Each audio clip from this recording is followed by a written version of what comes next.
juge je peux pas en juger mais maanaam këyit doon la indi wut ko te pourtant ñu ngi bind étudiant. Je vois. Donc on avance voilà muy gën a yàgg c'était censé être 1 heure de temps mais c'est tellement intéressant que mënuñu ko daal léegi donc on va sur le dernier point mooy 100 000 Amara bi woote nekk mu may ma 5 minutes 100 000 logements yi état bi teg est-ce que comment faire pour y participer et comment faire pour y participer pardon naka lay demee ku bëgg bokk. Pour les 100 000 logements, les logements sociaux, yi état bi initié récemment bu ngeen fàttali ko am na benn communiqué bu génnoon ci site ambassade bi récemment te souvent damay kii rek yow sa genre gi ak ñeneen yéen ñi jàngi moom wax dëgg na yàlla war ngeen ñoo dimbali des fois ngeen di def tour ci site bi di partager information yi parce que des fois doo ko soit da ngay jox président association yi wala nga def ko ci site bi ñoom ñaar président association yi nag dañu doon jàppale bu baax te ba tey ñu ngi ñuy jàppale bu baax ci relayer information bi au niveau de la communauté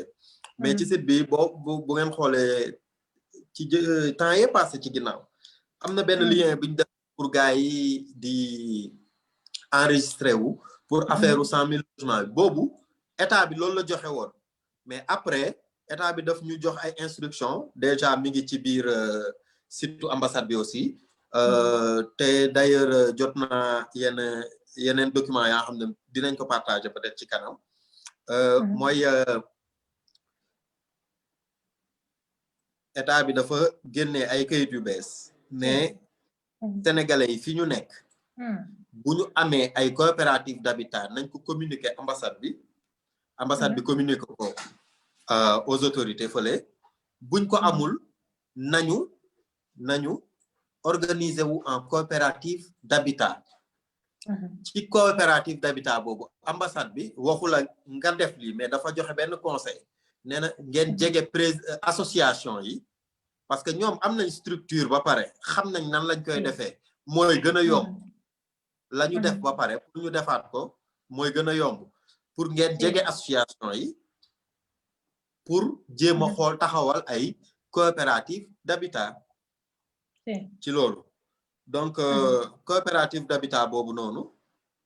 documentation bi jot naa ci keroog bi ñuy wax jotuguma ci woon jot naa ci président association yi seen groupe yi sax ñoom jot nañ ci déjà yow jot nga ko non documentation beneen bi nga doon laaj beneen bi ma la complémentaire bi ma ne keroog bi fii ñëw joxuma la woon parce que jox naa la listing bi mais format bi niñ koy defee gi yor naa ko après dinaa la ko jox voilà dinaa la ko jox mais président association yi ñoom seen groupe ñoom yor nañ ko coopérative yooyu pour bu ngeen ko dajalee def pour constituer une coopérative ngeen envoyé ko ambassade jéem leen ko transmettre au ministère de tutelle pour ngeen mën a am récépissé vu que du ci dëkk bii ngeen nekk moom mooy kii parce que fii nii terrain yi nekkul fii kër yi nekkul fii Sénégal la nekk donc récépissé bi Sénégal la war a kii donc loolu la woon ci côté boobu léegi boo bëggee gën a précis ci kii yi nga wax ko. Oui d'abord est-ce que tout le monde peut y participer ak kii document yooyu nga wax na bon peut-être xam na mënoo lister fii yëpp wax ko léegi mais li ni fu ne lan la nit soxla def ko en premier lieu déjà pour se considérer que moom war na mën a bokk. non li ñu soxla def en premier lieu lenn la mooy regrouper wu këy documentation bi mi ngi fi bu ngeen regrouper woo ñëpp bokk ngeen toog réunion par exemple bu ngeen nee les Sénégalais du Brésil ngeen dajale wu def benn coopérative d'habitat xool nan ngeen koy yëkkatee ak tegandoo lii mooy suñuy charte am naa ay exemple de modèle de statut yu ma yor fii dinaa leen ko jox ngeen teg yëpp ne lii la cotisation yi lii la lii ngeen jeter les dés parce que bu ñu leen ko joxee yéenay liir man mënuma leen ne nii ngeen koy defee mais yéenay xam seen kii nan ngeen koy defee ak seeni cotisation nan ngeen koy régler mais nag xam naa di nga ñëw léegi ci kanam ne ma terrain yi lu muy jar kër yi lu muy jar wala kii boobu moom mënuma la ci wax dara parce que d'accord. yoruma information boobu mais li ce qu'on nous a dit les instructions yi ñu jox te ñu yeggalee ko ci yéen information bi je veux dire yi ñu jox te ñu yeggale ko ci yéen mooy ngeen constitué wu en coopérative d'habitat coopérative d'habitat voilà loolu mooy gën a peser individuellement du dox non coopérative kay buñ ko waxee mbooloo la non ku bëgg dox coopérative mais moom dafa bëgg dem individuellement loolu mën na nekk wala mënul non maanaam coopérative yéen a koy créer gars yi ñëw affilié wala yow da nga bëgg laaj ku bëgg ci logement yi individuellement waaw te bokkul ci coopérative waaw bon am na benn plateforme bu gars yi joxe woon un citoyen un toit je pense noonu la tudd un citoyen un toit.com bon je veux pas faire d'erreur mais je pense que keroog wan naa la ko bureau bi ma doon wan yaag Ousmane Mbaye noonu donc un citoyen un toit boobu mën nga fa kii mais loolu information bi njëkkoon ñëw la mais la seconde information on conseille aux Sénégalais de se constituer en coopérative xam nga bon je pense que idée wu autorité yi lenn la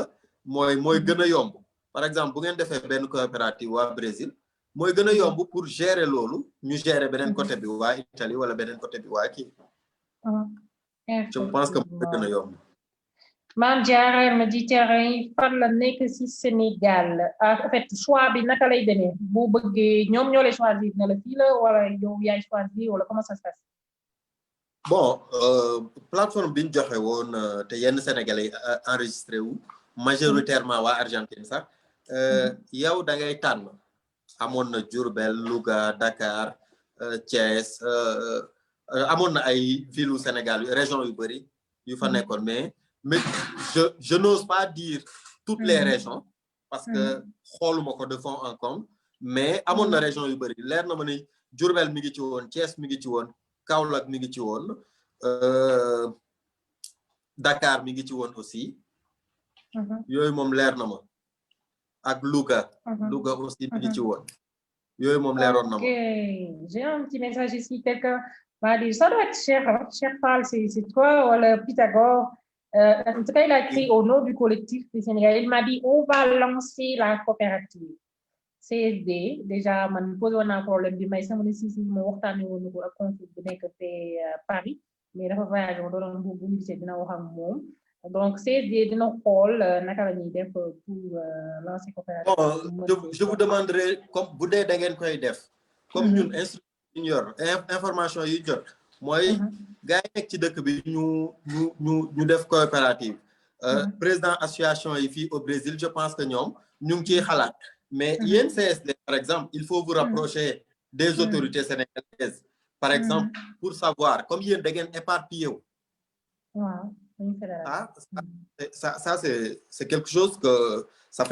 faisait pas partie des infos qu'on avait ici ok ñoom dañuy bëgg a def par non parce que dañ par ñi nekk Brésil par exemple Argentine affaire yooyu def seen coopérative joxe il n'est pas mun ngeen def coopérative yu bëri ça dépend mais xam naa ni mbooloo mooy doole mais ku mu neex tamit ville état au Brésil bu la neex mun Sénégalais yi fa daje mën nañ def coopérative y a pas le feu mais li comme cas bi ngeen yi wax nii beneen cas la mooy CSD yéen vous êtes éparpillés dans 31 pays c'est ce que 31 pays 32 voilà 32 ok dans 32 pays donc cas boobu noonu il faut ngeen wax ak autorité yi xam nan lañ leen ci encadré ci côté boobu noonu d'accord y a bon je vous conseillerais d'écrire à la direction des Sénégalais de l'extérieur vous écrivez le siège nañu bind direction des Sénégalais de l'extérieur ils font passer par la représentation diplomatique ou consulaire qui est là-bas au niveau du siège moom mu transmettre ko à l'autorité ñoom dinañ la dégg wala bu ñu déggul le message à passer donc ñu fi nekk partager au maximum vidéo ba pour gars yi mën ko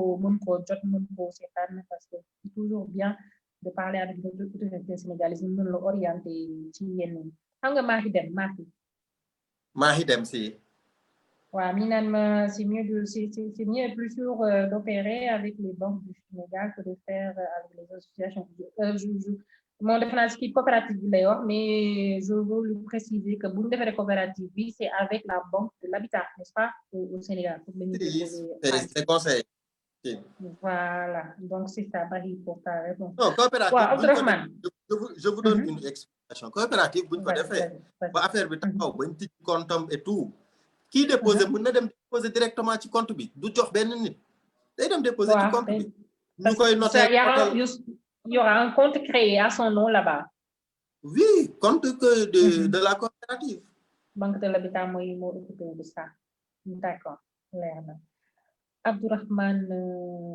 ton dernier mot? Sénégalais. Quel est ton dernier mot? Là, on va conclure parce qu'on va bientôt faire 2 heures de temps. Voilà. Ce fut un plaisir de nekk ak yéen pour ñu jéem a waxtaan li ñu soxal ñun ñëpp. Aussi dama lay remercier parce que genre émission yi day may aussi ñun ñi daf ñu yombalal liggéey bi yombalal sénégalais seen nekkin ndax information bi bu dawee rek nit ñi dinañ am l'information parce que dañu war di tàmm di dem vers l'information mais comme jamono moo demee nu mu demee rek bu ñu amee genre yi ñun aussi dañ ciy profiter ci genre panel yu mel nii pour joxe information yi xanaa di dellu ñaax sama bopp di ko ñaax mbokku sénégalais yi aussi ne leen nañuy gën a taaral suñu xar kanamu dëkk ci suñuy comportement ci lépp parce que ku ñu xam gars yi moom boo leen gisee fii Latine bi mooy gars yi nekkoon Sénégal di dóor waar ñoo ñëwaat fii di dóor waar rek gars yi moom boo leen fekkee duñu bëccëgal duñu guddil dañuy dóor waar à chaque fois fii nii affaire yi day métti day tar affaire yooyu day métti mais ñoom à chaque fois dañuy dóor waar et aussi tamit lancer benn message à nos compatriotes au Sénégal ñu xam na ni tamit xool ni ñuy kiwee moodu yi ñoom ñooy yónnee dañuy yónnee di jàppale famille yi di def lépp mais ren dafa métti ka doon def bu defatul na comprendre ni dafa toll diggante voilà donc ci kaw loolu nag damay dolli di leen remercier waat yéen waa TST international bi yëpp voilà di leen remercier di leen jaajëfal di jàpp ni wax ji peut-être mën na am lu ci dëng ngeen baal ma ko rek ci man jaam bu xeebu bi la li ci jub yëpp nag ci borom bi la moo ko bëggee noonu voilà li ci jub yëpp borom bi la te xam naa ni di leen souhaiter bonne continuation ba jëm merci voilà c'est nous qui te remercions c'est moi qui te remercie personnellement si disponibilité bi vraiment nit nekk nit ku baax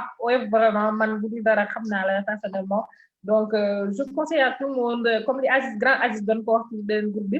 nee na ñuy conseiller gars yi ñu rapprocher la parce que c'est un gars sympa bien dynamique travailleur et tout ñuy conseiller gars yi c'est un grand qui m'aide beaucoup il m'aide beaucoup su ma amee problème quand même c'est une personne conciliante ouverte d'esprit moom dalay conseiller rapidement wala nga wax ko benn kii mu wax te li ko ñoral rek mooy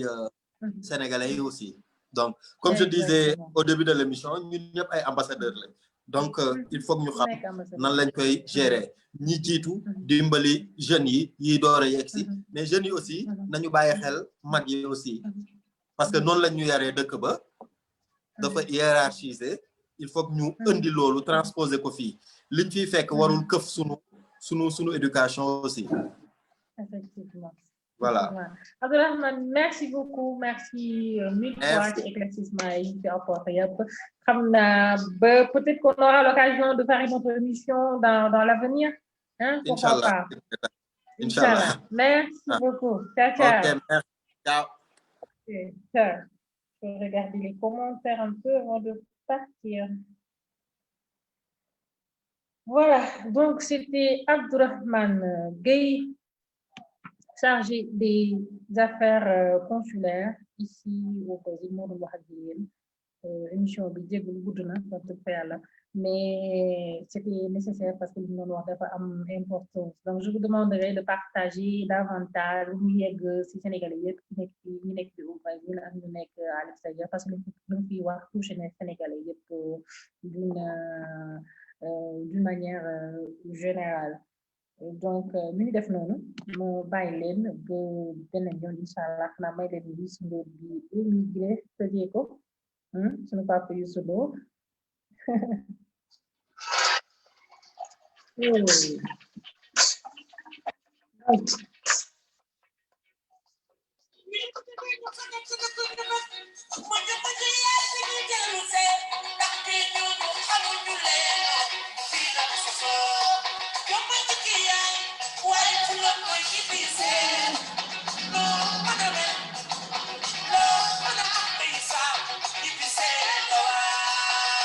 Voilà, donc je vous laisse à la prochaine, Inch'Allah. Je salue tout le monde. Ciao, ciao.